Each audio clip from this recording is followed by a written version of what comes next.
Yes, sir. So I wanted to show this cool ass little device I got here. This is a Stirling Engine. Um, for those of you that care, it is basically operates on thermal expansion. It's pretty damn cool, which is why I wanted to share it. But this is a little fuel source. It's like isopropyl or denatured alcohol. Sorry, and what it's doing is it's creating an area of heat in this area in this bubble here, which causes the air to expand, and the expanded air shoves the piston back. The heat sinked area back here stays cool. The cool air compresses and rebounds and shoves the piston back forward. So you've got kind of that cycle going. So let me show you how it works because it's badass here. A little disclaimer: you don't need a propane torch to light this. It's, a simple lighter will do, or a match even.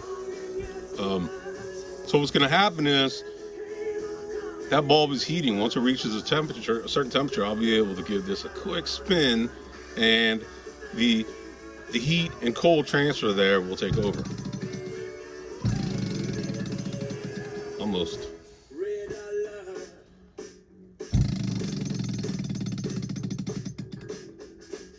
It's close.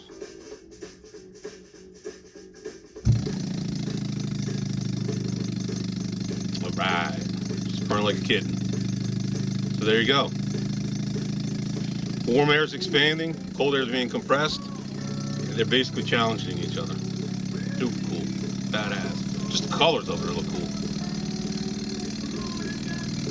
So every once in a while, every other stroke of the piston, you actually it misses. So the flywheel is designed to basically store a little bit of energy, and when you have that cycle that's missed, it picks it back up so that you have a continuous RPM. But cool feature about this one here is it's attached to this little generator right here via the belt. And I'm going to show you that. You hear the RPMs kind of screaming a little bit. Whoa.